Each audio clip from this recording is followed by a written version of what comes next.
আওয়ামী লীগের ৭৫তম প্রতিষ্ঠা বার্ষিকী আজ ধানমন্ডিতে বঙ্গবন্ধুর প্রতিকৃতিতে প্রধানমন্ত্রী শেখ হাসিনার শ্রদ্ধা।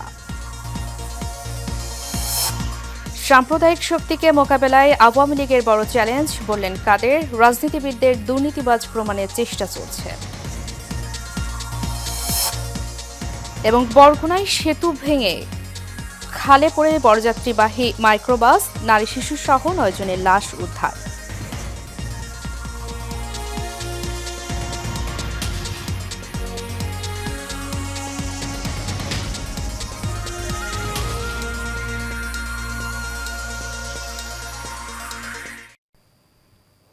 স্বাগত এশিয়ান নিউজে। আপনাদের সাথে আছি আমি উর্মি আক্তার। এতক্ষণ শুনছিলেন বিআরবি কেবল ইন্ডাস্ট্রিজ লিমিটেড সংবাদ শিরোনাম। এবারে চলে যাব পুরো খবরে। আওয়ামী লীগের ৭৫তম প্রতিষ্ঠা বার্ষিকীতে বঙ্গবন্ধু শেখ মুজিবুর রহমানের প্রতিকৃতিতে ফুল দিয়ে শ্রদ্ধা জানিয়েছেন দলের সভাপতি ও প্রধানমন্ত্রী শেখ হাসিনা। সকাল ৭টায় ধানমন্ডির ৩২ নম্বরে বঙ্গবন্ধুর প্রতিকৃতিতে পুষ্পার্ঘ্য অর্পণ করে এই শ্রদ্ধা জানান প্রধানমন্ত্রী। এ সময় প্রথমে প্রধানমন্ত্রী ও পরে আওয়ামী লীগের সভাপতি হিসেবে দলের শীর্ষ নেতাদের নিয়ে বঙ্গবন্ধুর প্রতিকৃতিতে শ্রদ্ধা জানান শেখ হাসিনা। এর আগে আওয়ামী লীগের প্লাটিনাম জয়ন্তীতে সূর্যোদয়ের সময় দলের কেন্দ্রীয় কার্যালয় ও দেশব্যাপী দলীয় কার্যালয়ে জাতীয় পতাকা ও দলীয় পতাকা উত্তোলন করা হয়।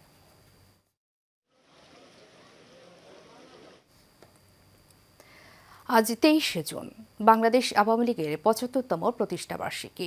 গত ৭ দশকে বাংলার ভাষা আন্দোলন ও মহান মুক্তিযুদ্ধ থেকে শুরু করে দেশের সব আন্দোলন সংগ্রামে সামনে থেকে নেতৃত্ব দেওয়া দেশের প্রাচীন ঐতিহ্যবাহী এই রাজনৈতিক দলটি এইবার পা রাখছে ৭৬ বছরে।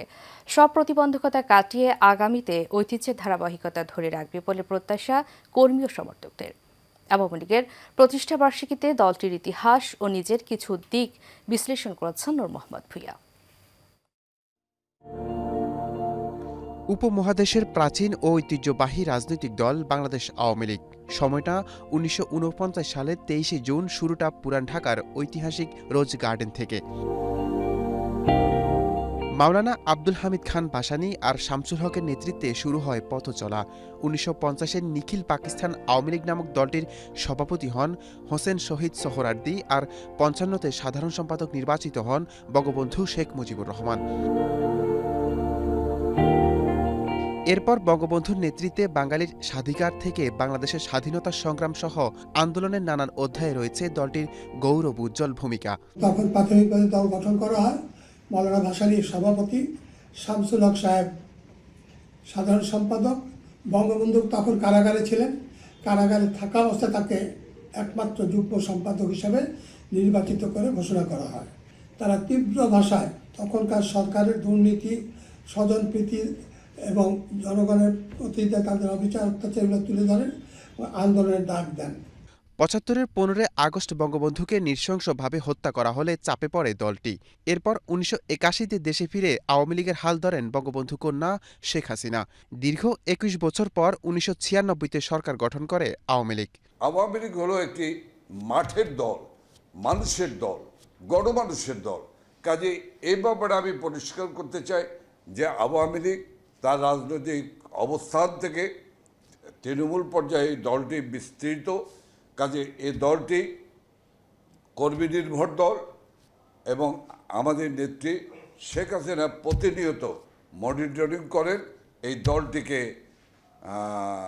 মানুষের কাছে থাকার জন্য। এই ৭৫ বছরের ইতিহাস বাংলাদেশের বাঙালি জাতিসত্তার,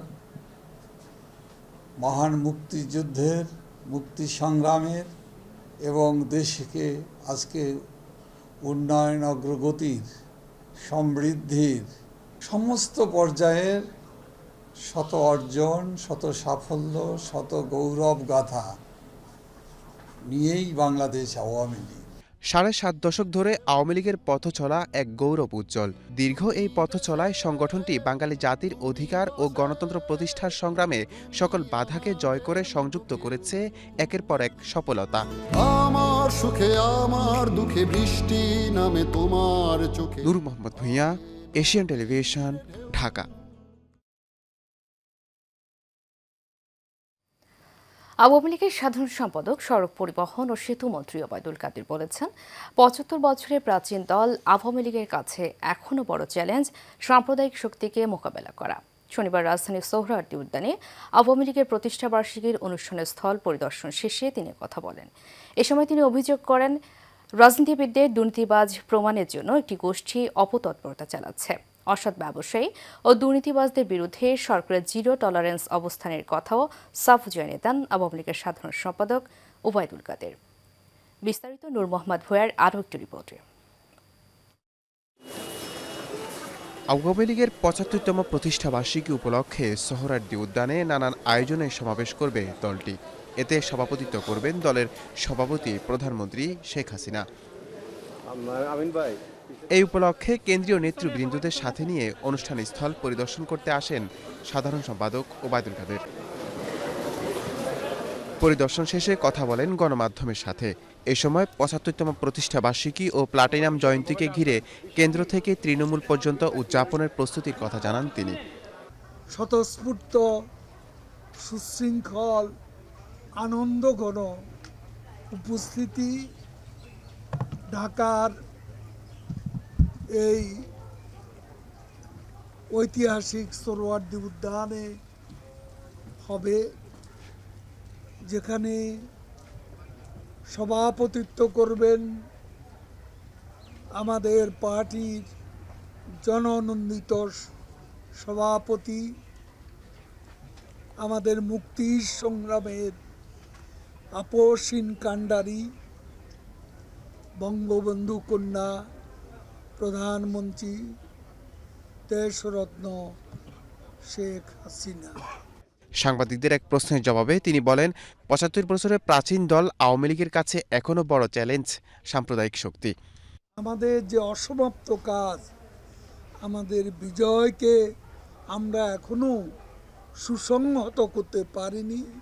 সাম্প্রদায়িকতা বিজয়ের পথে, সুসংহত করার পথে অন্তরায় হয়ে আছে। এ সাম্প্রদায়িক জঙ্গিবাদী শক্তিকে পরাজিত করা, পরাভূত করা আমাদের বিজয়কে সুসংহত করবে। এ সময় অসৎ ব্যবসায়ী ও দুর্নীতিবাজদের বিরুদ্ধে সরকারের জিরো টলারেন্স অবস্থানের কথাও সাফ জানিয়ে দেন আওয়ামী লীগ সাধারণ সম্পাদক। নির্বাচনী নূর মোহাম্মদ ভূঁইয়া, এশিয়ান টেলিভিশন, ঢাকা। এবারে ভিন্ন প্রসঙ্গ। খাগড়াছড়িতে বঙ্গবন্ধু সৈনিক লীগ খাগড়াছড়ি জেলা কমিটির পরিচিতি সভা অনুষ্ঠিত হয়েছে। সকাল 10টায় খাগড়াছড়ি জেলা আওয়ামী লীগের দলীয় কার্যালয়ে এই সভার আয়োজন করা হয়। খাগড়াছড়ি জেলা শাখার সভাপতি মোহাম্মদ নজরুল ইসলামের সভাপতিত্বে পরিচিতি সভায় অনুষ্ঠানে উদ্বোধক হিসেবে ভিডিও কনফারেন্সে বক্তব্য রাখেন বঙ্গবন্ধু সৈনিক লীগের কেন্দ্রীয় কার্যনির্বাহী কমিটির সভাপতি বীর মুক্তিযোদ্ধা আলহাজ মোহাম্মদ হারুন রশিদ সিআরপি। এ সময় তিনি বলেন, বঙ্গবন্ধু সৈনিক লীগ একটি আধুনিক ও স্মার্ট সংগঠন। প্রধানমন্ত্রী শেখ হাসিনার স্মার্ট বাংলাদেশ বিনির্মাণে বঙ্গবন্ধু সৈনিক লীগের কর্মীরা নিরলসভাবে কাজ করে যাচ্ছেন। অনুষ্ঠানে প্রধান অতিথি হয়ে উপস্থিত ছিলেন খাগড়াছড়ি পার্বত্য জেলা পরিষদের সদস্য ও জেলা আওয়ামী লীগের সভাপতি কল্যাণ মিত্র বড়ুয়া। বিশেষ অতিথি হয়ে উপস্থিত ছিলেন বঙ্গবন্ধু সৈনিক লীগের কেন্দ্রীয় কার্যনির্বাহী কমিটির সাংগঠনিক সম্পাদক ও চট্টগ্রাম মহানগর কমিটির সাংগঠনিক সম্পাদক মনির হোসেন স্বপন, বঙ্গবন্ধু সৈনিক লীগের কেন্দ্রীয় কার্যনির্বাহী কমিটির সাংগঠনিক সম্পাদক মোহাম্মদ সোহেল রানা, সুপ্রিম কোর্টের অ্যাডভোকেট নাসরিন আক্তার গাজী নাজ সহ অনেকে।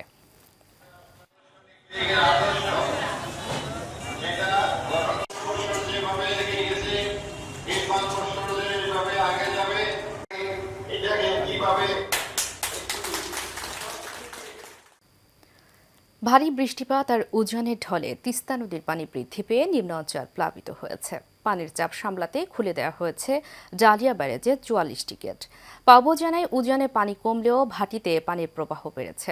তিস্তা ব্যারেজের পয়েন্টে পানি প্রবাহ কমে বিপদসীমার 50 সেন্টিমিটার নিচে রেকর্ড করা হলেও আগামী 72 ঘণ্টায় কুড়িগ্রাম, লালমনিরহাট ও নীলফামারীর নিম্নাঞ্চলে স্বল্প মেয়াদী বন্যা হতে পারে এবং রংপুরে নিম্ন অঞ্চলে বন্যা পরিস্থিতির কিছুটা অবনতি হওয়ার আশঙ্কা করা হচ্ছে।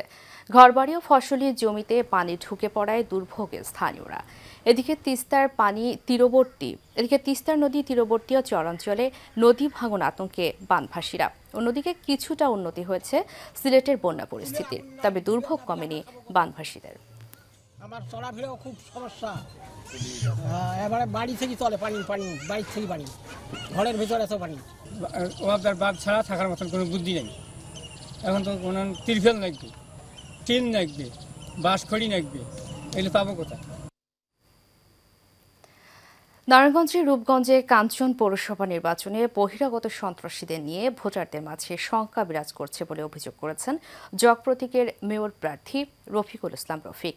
কাঞ্চন পৌরসভার বিভিন্ন এলাকায় জগ প্রতীকে ভোট চেয়ে গণসংযোগকালে এমন অভিযোগ করেন মেয়র প্রার্থী রফিকুল ইসলাম রফিক। বলেন, নির্বাচনকে কেন্দ্র করে বহিরাগত সন্ত্রাসীদের আনাগোনা বেড়েছে। তারা ভোটারদের নানাভাবে প্রভাবিত করার চেষ্টা করে যাচ্ছে।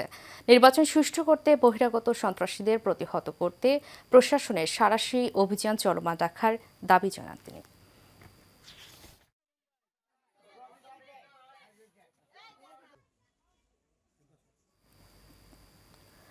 প্রতিবছর ঈদে নন্দন পার্কে উপচে পড়া ভিড় থাকলেও এবছর জলাবদ্ধতার কারণে দর্শনার্থীর সংখ্যা ছিল একেবারে কম। অল্প বৃষ্টি হলেই আশেপাশের শিল্প কারখানা ও বসতবাড়ির পানি পার্কে প্রবেশ করে। ফলে পার্কের মূল ফটকে জলাবদ্ধতার সৃষ্টি হয়। এতে পার্কে প্রবেশ করতে সমস্যা হয় দর্শনার্থীদের। অপরদিকে গাড়ি পার্কিংয়ে পানি প্রবেশ করায় পার্কিং করা যাচ্ছে না। এতে ক্ষতির সম্মুখে নন্দন পার্ক। দ্রুত শিল্প কারখানা ও বসতবাড়ির জন্য ড্রেনেজ ব্যবস্থা করে পানি নিষ্কাশনের সুব্যবস্থার দাবি পার্ক কর্তৃপক্ষের।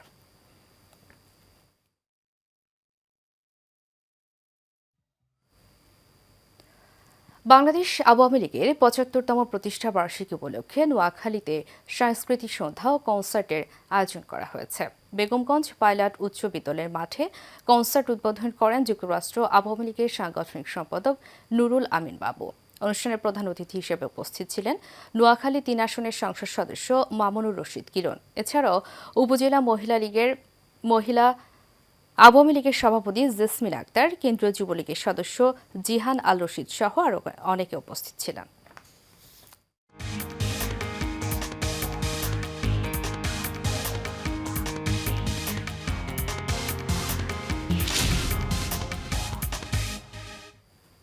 এবারে আন্তর্জাতিক প্রসঙ্গ। গাজায় ইসরায়েলি হামলায় আরও শতাধিক ফিলিস্তিনি নিহত হয়েছেন। এতে উপত্যকাটিতে নিহতের সংখ্যা ছাড়িয়েছে ৩৭,৫৫০। এছাড়া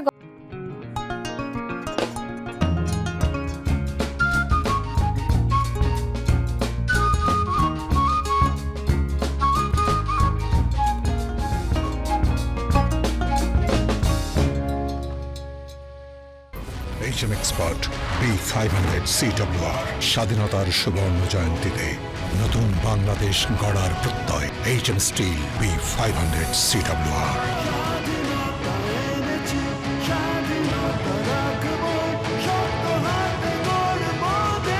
HM Steel। অপরূপ প্রাকৃতিক সৌন্দর্যের লীলাভূমি চট্টগ্রাম বিশ্ববিদ্যালয়। নৈসর্গিক শোভামণ্ডিত পরিবেশে পাহাড়ি উঁচু নিচু টিলা আর সমতল ভূমিতে গড়ে ওঠা হাজারো গাছপালা ও বনবনানীতে পরিপূর্ণ যেন এই স্বর্গরাজ্য। পাখির কলকাকলিতে মুখর জীব বৈচিত্র্যে ভরপুর অনন্য এই বিদ্যাপীঠ। ক্যাম্পাসের সবুজায়ন নিয়ে সরওয়ার আমিন বাবুর তথ্যচিত্রে বিস্তারিত জানাচ্ছেন অনুকৃতি আদিত্য। উত্তর চট্টগ্রামের হাটহাজারীতে ৩১২ একর জুড়ে বিস্তৃত চট্টগ্রাম বিশ্ববিদ্যালয়। আয়তনের দিক দিয়ে এটি দেশের সর্ববৃহৎ বিশ্ববিদ্যালয়। ১৯৬৬ সালে প্রতিষ্ঠিত পাবলিক এই বহু অনুষদ ভিত্তিক স্বায়ত্তশাসিত গবেষণা বিশ্ববিদ্যালয়টি বাংলাদেশের স্বাধীনতা ও গণতান্ত্রিক আন্দোলনের অন্যতম সূতিকাগার। পাশাপাশি শহরের কোলাহল আর যান্ত্রিকতা থেকে দূরে অবস্থিত চট্টগ্রাম বিশ্ববিদ্যালয় ক্যাম্পাস যেন প্রকৃতি আর মানবপ্রেমের মিলনস্থল। চট্টগ্রাম বিশ্ববিদ্যালয় প্রাকৃতিক পরিবেশের দিক দিয়ে একটি অনন্য বিশ্ববিদ্যালয়। বাংলাদেশের যতগুলো বিশ্ববিদ্যালয় আছে প্রাকৃতিক সৌন্দর্যের দিকে চট্টগ্রাম বিশ্ববিদ্যালয় অন্যতম। পুরো ক্যাম্পাসের বনবনানী জুড়ে বন্যপ্রাণীর অভয়ারণ্য সংরক্ষণে রয়েছে বিভিন্ন প্রশাসনিক উদ্যোগ। এটিকে অব্যাহত রাখার তাগিদ দিলেন সমাজবিজ্ঞান অনুষদের dean professor Sirajuddaula. Forest environmental science বিভাগ, ডিপার্টমেন্ট অফ বোটানি যৌথ উদ্যোগে যদি আরও পরিকল্পিত উপায়ে এখানে বনায়নের উদ্যোগ নেয়, তাহলে আমাদের ক্যাম্পাস আমি মনে করি সারা বিশ্বে হয়তো র্যাঙ্কিংয়ে চলে আসবে, বিশেষ করে গ্রিন ক্যাম্পাসের কন্টেস্ট থেকে। সবুজায়নের ধারাকে অব্যাহত রেখে বিশ্ববিদ্যালয়টিকে আরও পরিবেশ বান্ধব ও আধুনিক প্রযুক্তিতে রিসাইকেলিং করার কথা জানালেন উপাচার্য প্রফেসর ডক্টর মোহাম্মদ আবু তাহের। আমাদের এখানে আপনারা জানেন দুইটা ডিপার্টমেন্ট কাজ করে, একটা institute of forest and environmental science, এটা গত বছর ফার্স্ট পুরস্কার পেয়েছিল, আপনি জানেন, আপনারা রাষ্ট্রীয় পুরস্কার, প্রধানমন্ত্রী পুরস্কার। বিশ্ববিদ্যালয় অঙ্গনে শিক্ষা প্রতিষ্ঠানের সবুজায়নে পুরস্কার পেল। আর বন্যপ্রাণী যে সংরক্ষণ, এটা হলো আমাদের জুলজি ডিপার্টমেন্ট, তারা তাদের একটা কোঅর্ডিনেশন সেল আছে, তার মাধ্যমে সেটা করে, কিছু এলাকা অভয়ারণ্য করে এটা বেসিক্যালি দ্য জবস, এই কাজটা মোটামুটি হয়। পরিবেশ প্রকৃতি রক্ষা ও জীববৈচিত্র্য সংরক্ষণে সারা বিশ্বব্যাপী যে আওয়াজ উঠেছে, তাতে বিশ্ববিদ্যালয়ের মতো উচ্চশিক্ষা প্রতিষ্ঠানগুলো নিতে পারে বিভিন্ন একাডেমিক ও গবেষণামূলক উদ্যোগ।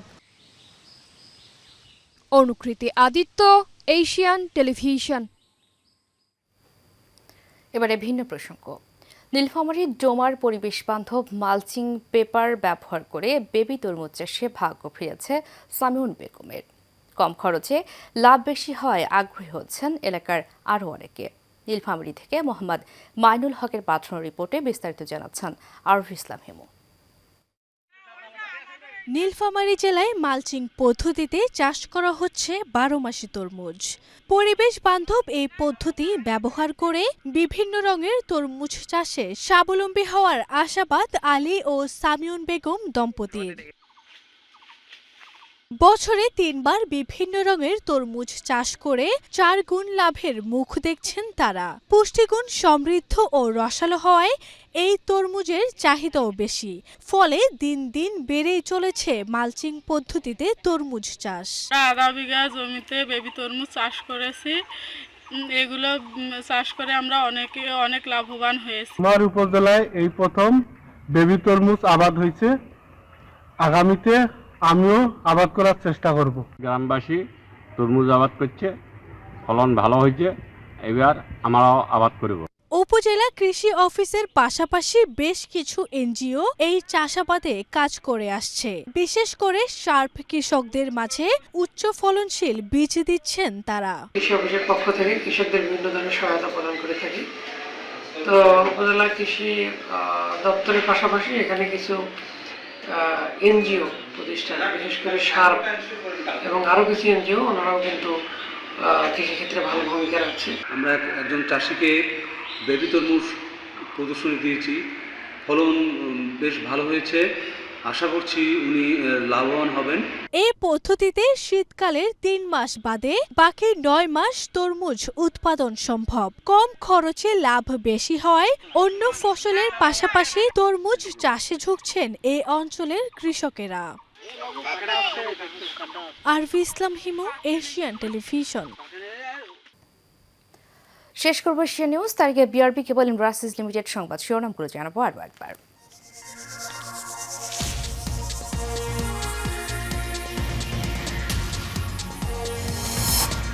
আওয়ামী লীগের 75তম প্রতিষ্ঠাবার্ষিকী আজ। ধানমন্ডিতে বঙ্গবন্ধুর প্রতিকৃতিতে প্রধানমন্ত্রী শেখ হাসিনার শ্রদ্ধা। সাম্প্রদায়িক শক্তিকে মোকাবেলায় আওয়ামী লীগের বড় চ্যালেঞ্জ, বললেন কাদের। রাজনীতিবিদদের দুর্নীতিবাজ প্রমাণের চেষ্টা চলছে। এবং বরগুনায় সেতু ভেঙে খালে পড়ে বরযাত্রীবাহী মাইক্রোবাস, নারী শিশু সহ 9 জনের লাশ উদ্ধার।